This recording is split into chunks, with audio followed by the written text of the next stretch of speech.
Hi class, this is part 2 of the lecture, so if you haven't watched part 1 and then the 2 documentaries, go ahead and do that first. We're looking at chapter 3, Ancient Egypt, Art in the Service of Religion. And we could add to that the idea of kingly power, which is part of the religion from last time. We talked about this object, the Narmer palette, in a lot of detail and how it works as a religious object in the sense that what they believed about the king being the intermediary between them and the gods and different things like that. Well, today we're going to get into even more about some of the architecture and things that represented or were designed, I should say, not represented, for religious purposes and the burial of the dead. So these are mastaba. It's Arabic for stone bench. And it's a type of funerary architecture that basically developed into the pyramids. And they're rectangular tombs with sloping walls. So the walls slope. And they had different types of arrangements of them, and there'd be quite a few of them in different areas. They'd be next to each other. They have inside of them an underground burial chamber, and rooms above it at ground level in which to store offerings to the dead people. So that kind of shows you that idea. And this shows you the layout from the side and then straight from above. Another version of it, probably a little bit better. So they looked like that, and then you have all these different parts to it. Down here was where the burial chamber was. Up here, inside of it, was this important statue of the deceased called the Serdab, and then there was a false door, and then a chapel. Why would they have a false door? Because they were trying to make sure the Serdab and the mummy were intact because of their beliefs about keeping the corpse mummified, and also the importance of this sculpture, which we're going to keep talking about more and more. Old Kingdom epic kings were buried in these, and then they began to be buried in pyramids instead. And then the non-royal use of mastabas continued for 1,000 years. So this type of architecture carried on and on for a really long time. This is like a door into a mastaba, the false chapel that we talked about right there. This is what they actually look like. But before we go into more about different types of pyramids and things and how the mastaba transformed into pyramids, we want to talk to you for a minute about mummification. So mummification, you've probably heard about it before quite a bit. Maybe in 5th grade, usually people do some studying about ancient Egypt. But just so we're on the same page, it's a method of embalming or treating the body that took 70 days and a removal of the internal parts that might decay rapidly. Funnily enough, the brain was removed with an instrument pulled out like that because they didn't think it was important, so they discarded it. That's pretty hilarious. They left the heart inside, in place, believing it to be the center of a person's being and intelligence.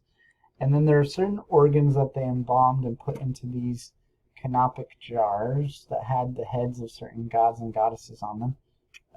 The stomach, liver, lungs, and intestines. So they would drain out the blood, remove the organs, and then dry out the body in salt, and then removing all the moisture from it, leaving only a dried form that would not easily decay. They wrapped it in linen and warm resin with rituals by the priests, up to 20 layers of wrapping, that's a lot of time, 70 days, and a lot of rituals. They believed that a different sort of idea about what it meant to be human. They have certain words for certain parts of it.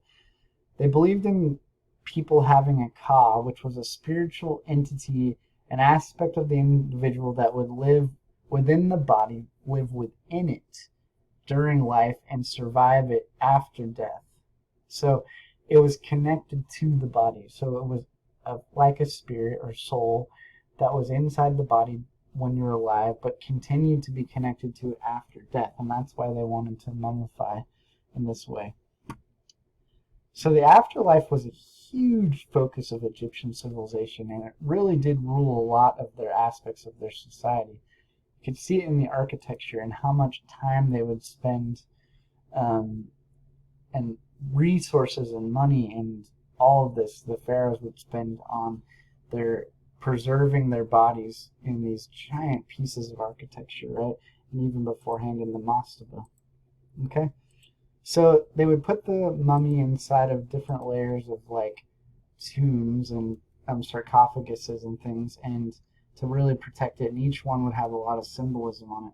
And there's like other ideas for them about the besides the Ka, there's like the Ba and different parts of their belief in the soul and the way a body, the energy of a human and life, basically. But we're not going to get into all the intricacies of that. What I do want to talk to you about is this idea that they had in a book that they had extensively called the Book of the Dead, which they didn't actually call it that exactly, but it's a collection of writings, and it would be considered funerary magic. It's ancient Egyptian texts used from the beginning of the New Kingdom, so about 1550 BC to 50 BC, so 1,000 years, from different priests, and it describes different types of funerary magic rituals, where a priest touched, this is an important ceremony, the opening of the mouth, various parts of the mummy, priests and mummy, to open those parts of the body to the senses to be enjoyed in the afterlife. By touching the instruments to the mouth of the dead person, they could speak and eat. He was ready for his journey to the afterlife. So this is for them. If you think about it, you might say to yourself, well, this is really weird. Why they spend so much time and energy mummifying a dead body and putting all these things inside of their tombs and building, these mastaba and later pyramids? Well, if you think about it, yes, it could seem weird, but if you think more about it, even in our society and the way that people believe about the world and their worldview, there is still very much an idea of afterlife, eternal life, heaven, and the way we live being a part of that and dictating it. So it's not as strange. Maybe the particular customs are strange, but the idea to spend energy and time thinking about them isn't actually that strange necessarily. For some people it is, but I don't think you wouldn't have too hard of a time looking around you and talking to people in the world and finding someone who believes in the afterlife in some way or the other, different versions of it, but still then they would probably tell you that their beliefs about it, what it means to be human and to, if there is an afterlife, dictates how they live, right? So this is the same thing with these people. And we get inside of this one here, this image, the Judgment of Hunefer, detailed illustration from the Book of the Dead. It was from his tomb. He was a royal scribe, an important position. And most of these books would be in a lot of people's tombs if they had wealthy people and they were buried in this way. So it wasn't just pharaohs who were concerned with the afterlife, not just royal people who wanted to aspire to this, but also other people who had wealth and things and had mastabas. So this shows an interesting scene. Here he is, Hunefer, right here, and right here. Up top is sort of one register with a sort of narrative, and then this one we could read as a narrative that plays out with the same type of figures, Horus, Anubis, this interesting creature, and then we have the king of the underworld over here playing out a narrative about weighing something, right? You can see right away when you just look at it before we start talking about it. There's some type of scale, there's somebody writing, someone leading somebody up. They have the symbols of the gods, right, that we've talked about. And this is basically Anubis, the jackal-headed god, leads him, Hunifer, into a hall of judgment, and his heart is being weighed against a feather. That's what this is right here. His heart and a feather. And this creature right here is waiting to devour him if he doesn't weigh out correctly. That's Amit. He's a hybrid crocodile, hippopotamus, lion monster who's waiting the answer of the scale to see if Hunifer is sinful or not. He is the devourer of the sinful. Okay? And then we have Thoth, the ibis-headed god and scribe.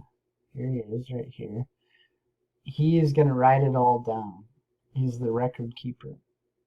Above it here is a whole pantheon of gods and goddesses sitting to witness it, and Hunifer is kneeling down before them, so he's submitting himself to them. Interesting ideas going on here. He is in the end justified by the scale, and so he's brought before the king of the underworld, and he receives eternal life. So this is kind of an idea that they had about how you got eternal life, that you had to be weighed out. And I meant to say the feather right here that he's being weighed against. What is that? That's interesting. Well, it's a hieroglyph of the goddess Mot, who we talked about before, that the pharaohs ruled by. It's a symbol of truth and right living. So his heart is being weighed against truth and right living. So this pretty strong ideas about what they think of themselves and the way you're supposed to live because of the afterlife, and sort of the consequences of not living correctly, right? These ideas aren't that uncommon for us even now. So this type of thing would have been inside of one of these type, the Book of the Dead, would have been inside of a mastaba, the mummy, and then they would have also had different types of objects, of wealthy objects of importance to them, valuable, not wealthy objects.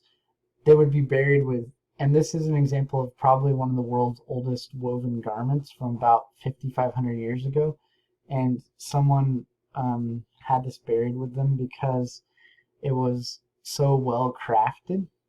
Ancient high fashion, basically, the V-neck, narrow pleats, like haute couture of the ancient world. It does show how specialized they had it, a society of specialized craftspeople, and obviously shows that they were prosperous to have such a society that was able to specialize labor and have hierarchies like this. So it was pretty well developed society, but this is the kind of thing they would bury with them. In some other tombs, we'll look at other things like jewelry and chariots and things that were buried with people as well. So we want to talk about other types of funerary architectural forms. So far we had the mastaba, and now we're going to look at how the mastaba developed. We could say the evolution of them from mastaba into step pyramids, and then those important ones being Zoser, Dozier, and Imhotep. He's called Dozier and Zoser, and these precincts that we're going to look at. This is the step pyramid of Zoser, Dozier at Saqqara from far away. You can see it as we get closer. So, what was the function of this overall? To protect the body and possessions of the king for his afterlife, his religious purposes, but also to show power and authority, the power and authority of ancient Egypt while it was being built, because it started to be built while he was alive, right? They didn't wait until he was dead to build this whole thing. He would ascend the throne, he ascended the throne and began building this while he was still alive. And we see this as a common theme with pharaohs. They would ascend the throne and immediately start working on this type of stuff. And this is a funerary complex. It's a whole necropolis, we could say, which is a city for the dead. So the pharaohs of the first two dynasties were buried in Mastaba. This changed when King Dozier Zozier began to stack Mastaba on top of each other. So he began in Mastaba sort of square. He has Mastaba around here. And then he began this idea of making something even more grand. And the responsibility of the person to carry this out was a guy called Imhotep. He was the architect.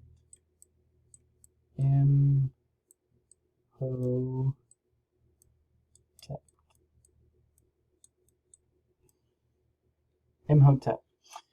He was the pharaoh's prime minister, and he also was probably, they say, one of the original geniuses of ancient history. One of the first. He was credited to build like monumental stone architecture, like the first stepped pyramids. And he was also an besides being an architect, he was a physician, a sculptor, a scribe, and an astronomer. So he's maybe one of the first true geniuses in recorded history. His impact on Egyptian life and custom was so profound that he was later deified as the god of wisdom and medicine. So an important person in their history, and important in the sense that he helped create the first versions of pyramids, which are obviously pretty amazing objects that later these developed into the other ones that we would think of with the flat sides going to the single point that we'll look at in just a little bit here. So the ground plan of this whole thing, this pyramid was part of a necropolis, and all of it was surrounded by a wall, as you remember we looked at right up here. So this is the necropolis, surrounded by a big wall with Mastaba around it. It's probably how it would have looked. It's an old slide, but that gives you an idea before it was broken down. And there were chapels with false doors to protect the remains, and shaft leading to a burial chamber inside of it. The complex had a lot of, would have had some pretty interesting different chapels around it, and part of this thing here would have been to house the Ka. So it had the chambers below it and inside of it. Inside the Serdab, so a sculpture to house the Ka inside of it. So it was housing the body, like the actual body, with the heart inside of it, mummified with all the organ jars and important elements for their life in the afterlife, like the Book of Dead and things like that. And then their wealth and their riches to use in the afterlife, but then also this sculpture that was called the Serdab. They weren't openly displayed. They usually were in separate chapels that would be, hidden away. We talked about that with the Mastaba. So this is a restored view of what it probably looked like. Pretty interesting. And there would have been chapels there were mortuary cults. So when the pharaohs died, there were cults around them, and they would have had places they could bring offerings to them in these different chapels. So they would make offerings from friends and relatives. Originally, this object would have been smooth. Now, obviously, it's not. It would have caught the sunlight and reflected its rays, which brings this idea of the king being connected to the sun god Ra, and having this being a place where he ascends into the afterlife. It had a really, really complex architecture all around it. This is like the entrance to the mortuary precinct with these columns, basic columns with the capitals and the bases of them, like we've talked about before, and some really, really detailed stonework on the facades. So it would have been pretty complex in its construction and taken really quite a long time. And the burial chamber would have had things, it would have been decorated with activities of life and things like that. So these type of pyramids, these stepped pyramids that we've seen here, led into what most people think of when they see these really great pyramids, the pyramids of Giza. which is considered the one of the 7 wonders of the ancient world that still exists today. Pretty amazing pyramid complex, really. So this pyramid complex houses 3 different pyramids from pharaohs and then some smaller ones for queens. But these 3 are the main ones we're going to look at. And it's basically one king and then his son and then his grandson that have these crazy, huge and pretty amazing pyramids. So the first one, we could call this whole thing a huge necropolis, and it was like it's a giant cemetery basically with these elaborate tombs and monuments all around them. And necropolis means city of the dead in ancient Greece. It faces the sunset, so there's symbols of death with the sun setting. And it was started by a Khufu from the 4th dynasty, and he has the Great Pyramid. And then it was added to by his son Khafre and then his grandson Menkaure.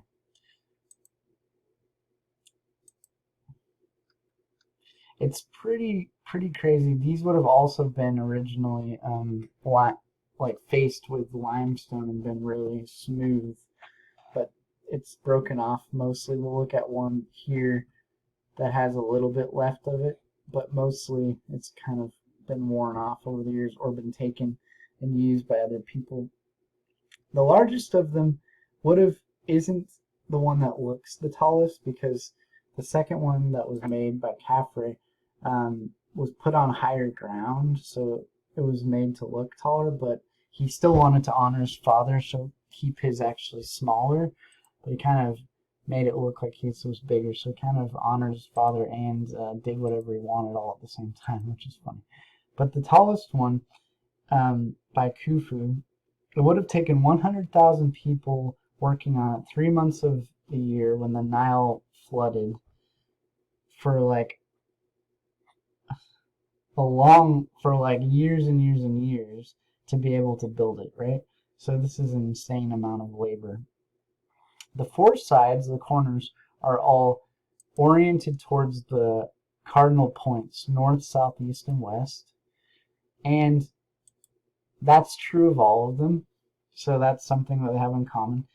They're constructed using about the biggest one, Khufu's, is 2,300,000 limestone blocks, and each one weighs about 2.5 tons. The second largest one, with the limestone facing that's still on the top, is from Khafre. He's the son of Khufu, as I said. And his son, Menkaure, has the third one, that's the smallest of the 3, and he's the grandson of Khufu. So that's the 3 kings that were in succession that have these pyramids. So let's talk more about the particularly function of these, and let's talk about the Great Pyramid of Khufu. So you see a layout of it right here inside, and this is the silhouette, the outside, of course, and then we have the Thieves' Tunnel, which was not original to this. They broke into it to try to steal things, okay? This is the original entrance.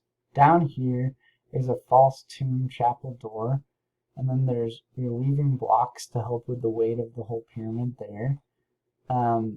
They think these might have been air shafts, but they're not totally sure. And this is the Grand Gallery. We're going to see images of that. And then when you went up into the Grand Gallery, this is the King's Chamber, or was actually buried. And this is what they call it, so-called the Queen's Chamber, but they don't know if that was actually what it was for. It would have originally had more around it as well, just like Dozier's Pyramid, with a causeway that came up from the river. And this kind of just shows you how large it was. It was a wonder of the ancient world, even way back in the day. It was considered to be amazing. When a pharaoh died, he would be taken across the Nile in a boat, and there's some of these boats that have survived are some of the best ones they've dug up from antiquity. They're 143 feet long and 19.5 feet wide. It could sail if you put it in the water today, but it would not probably have been designed for like sailing in that way. It was actually more used as like a solar barge, to take the body of the pharaoh across as a ritual to carry the resurrected king with the sun, god Ra, across the heavens. So it's pretty interesting.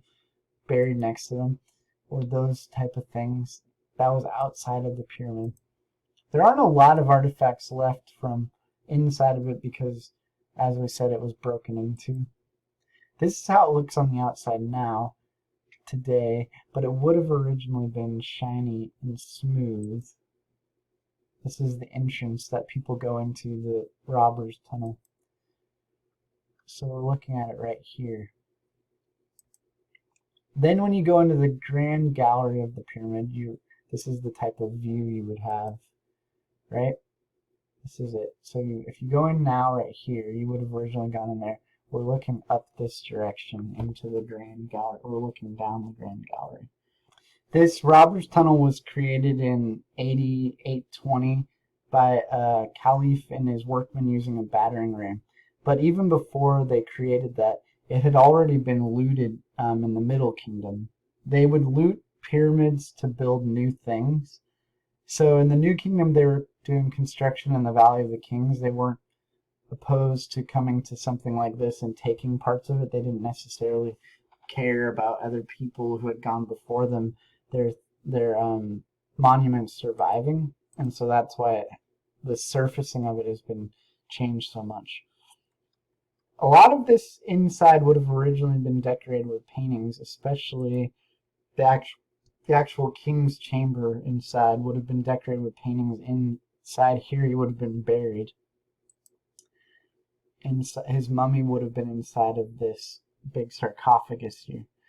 And this kind of gives you a view of how it is now, right? Not how it would have been, because inside of here would have been those type of objects we talked about, like that dress, and the mummy to house the Ka, and then they have the ideas of the Ba, the personality, and the Ak, the effective creative energy of the person. All of that would have been celebrated inside of here, and there would have been objects for him to use in the afterlife, him being Khufu, to be able to have and enjoy in his life.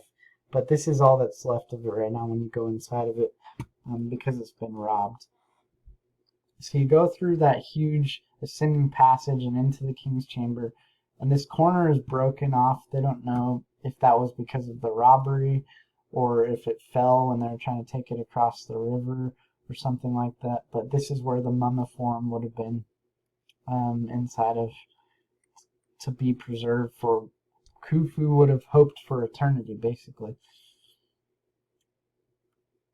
So you can see the amount of labor and thought that would have gone into this. Just think about it with me for a minute.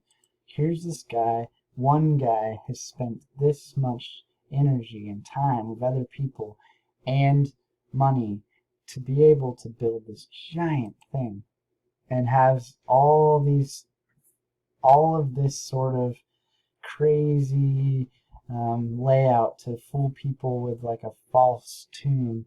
And inside of all of this huge, giant structure is all so that he can put his mummiform inside of here to last for the afterlife. This is a crazy amount of labor, and this is why I was saying to you about art in the service of religion. A lot of this work goes into this idea for them that they can have an everlasting life. And if you think about it for a second, you're like, okay, well, this is a lot of labor, kind of crazy amount of your life devoted to this, and energy. But if you actually believed, like he did, that if he did this correctly, that he could live forever and enjoy all this stuff, well, then it starts to actually make sense why he might do it. And then obviously the idea stuck because his son did the same thing, right? So he passed his ideology along to his son, and we get this second pyramid, Khafre, which is the one that has the famous Sphinx in front of it. So this one also has this ramp that comes up. The Nile River was over there, and they went on the solar barges and went up these ramps. But in front of it, it has, again, the same kind of necropolis. This whole thing could be called a necropolis, but a particular one to this one has the Sphinx at the front of it. So you should be able to identify these things in your slideshow. This is an interesting sculpture. It's basically like a guardian of the necropolis, and it's carved in situ, that's in place. It was carved from an outcropping of limestone that was left after the quarrying of stone for his father's pyramid, the Great Pyramid. So it was actually carved in place out of that stuff left behind. It would have originally been painted, and it's a colossal statue. It has the face of Khafre and the sun god Ra, and you can see the headdress, the pharaoh's headdress on him, but a body of a lion. And if you remember from the Near East, not lions being like a power animal, and we'll see that this continues on and on, that there's the idea of them being power animals who don't sleep, they're guardians. Carries on for a really long time, because we even see that in England and things like with lions on the outside of gates and stuff like that. Heck, I went down the road the other day when I was up on some random road outside of town, and there was somebody had a giant gated area, and outside of it were two giant lions sitting on each side of their gate. So these ideas have carried on for a really long time.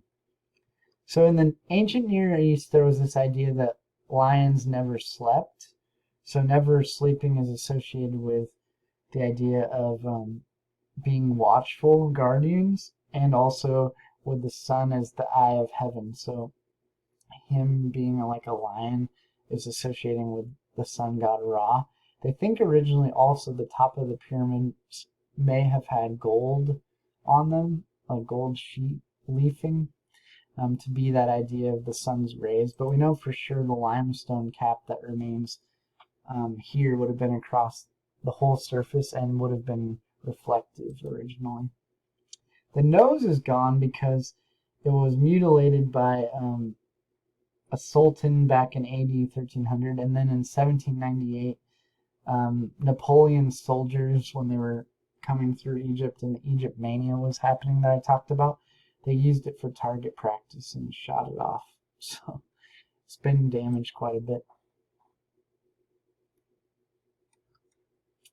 So this is the same idea as the last one, in the sense of all of this is designed and made to keep the body, the mummy, safe, and all their goods and things they would use for the afterlife.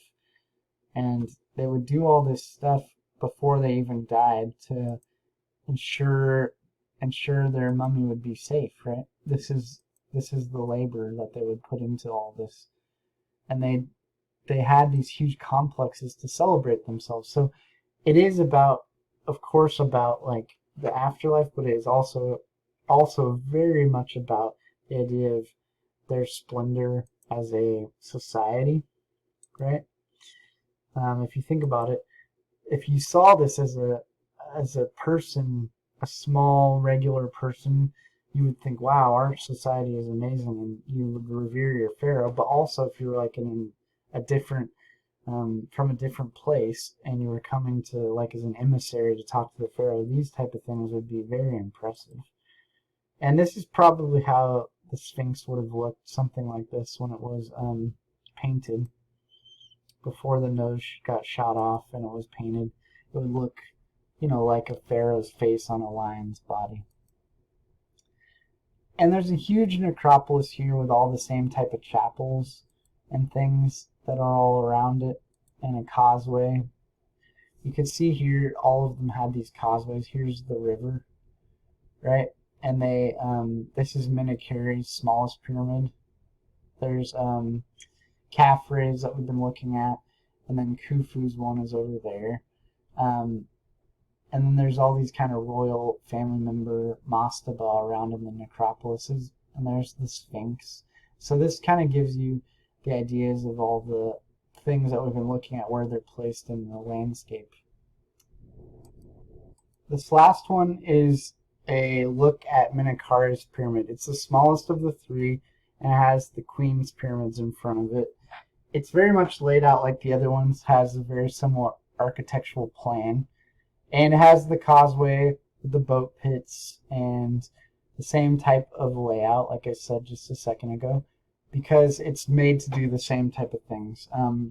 It had this. He was the grandson of the original Khufu, and you could see that he was following in the footsteps of his grandfather and father, and they had the same type of ceremonies that lasted in ancient Egypt for a really long time, going across the Nile on the solar barge and being buried. So very, very similar in its layout and construction techniques. So how did they build the pyramids? What were the construction techniques?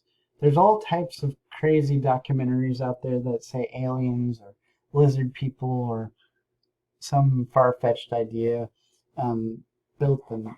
And hey, who knows, maybe that's true. But I am prone to think that that's probably not true. And I've watched some of the documentaries, and they're kind of funny and interesting. But there's been quite a bit of evidence to suggest that the 2.5 ton blocks were ferried through a system of like specifically designed canals, that they landed inland a bit, that they built some sort of like spot for them to come out of the water, and that was pretty close. The canals were pretty close to the base of the pyramid. And then they've thought pretty clearly that they planned them at actual size on the ground. So instead of having tiny little drawings that they made and then made something giant, maybe they would have had tiny little drawings, but they actually, before they built them, they had a giant blueprint on the ground, which is pretty interesting. We could say this would be a 1-to-1 scale, so that they would have something to be able to compare the blocks against when they were when the people were shaping them. Okay, so versus having a tiny drawing that you're trying to shape something, if you have an actual size drawing, you can get it even more accurate. And the stonework, the masonry in these is incredibly accurate. So it makes sense for them to have to have planned it that way. They think it took about 10 years with between 14,000 and 40,000 people working on it at any given time. So huge amount of labor to create these things. They have different working theories of the actual transportation of the blocks to the top. If you remember in our chapter about Stonehenge, we talked about this idea of blocks of stone being rolled on logs. I think that's one of the possible ways, and that they went up the ramps until they got to the top and then kept filling it in this way. There's as many theories out there as there are people basically who study this, probably little intricacies. That's not true. I mean, there's only a certain number of set theories, but the exact way that they did it isn't fully known, is the basic idea that I'm trying to say. But one of the guys who is interesting to read about is Egyptologist Mark Lerner, and he has some different ideas about how they shaped things with other stone pieces that I found pretty interesting.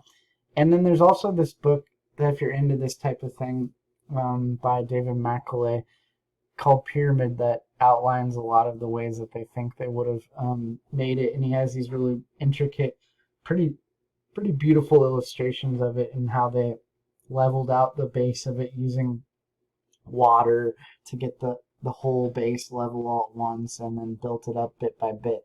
And then he talks about different jobs that people had to work on it, because some people needed to be able to do carpentry to build forms and things, and other people were masons. So it's a pretty interesting book. I recommend it if you're into that. It's kind of like a graphic novel that I sometimes show when we're in class. So the next section of the lecture, part 3, is going to be on Old Kingdom, Middle Kingdom, and New Kingdom sculpture. But we're going to stop right here at the end of the pyramids for this one. So make sure that you've watched lecture 1 and 2 and then the 2 documentaries before you go on to the next one about sculpture. I find the pyramids really fascinating, especially because of how incredible they are in scale. And then the way they were used in their society is really fascinating. And then there's a mystery of how they were built that makes them somewhat fascinating as well. So I hope you enjoyed this part of it. And I do really, as I say, recommend this book if you're fascinated by this. I think you may enjoy this book quite a lot. He has a whole series of books about different architectural things that are like graphic novels. So take care out there, guys. And I'll see you next time.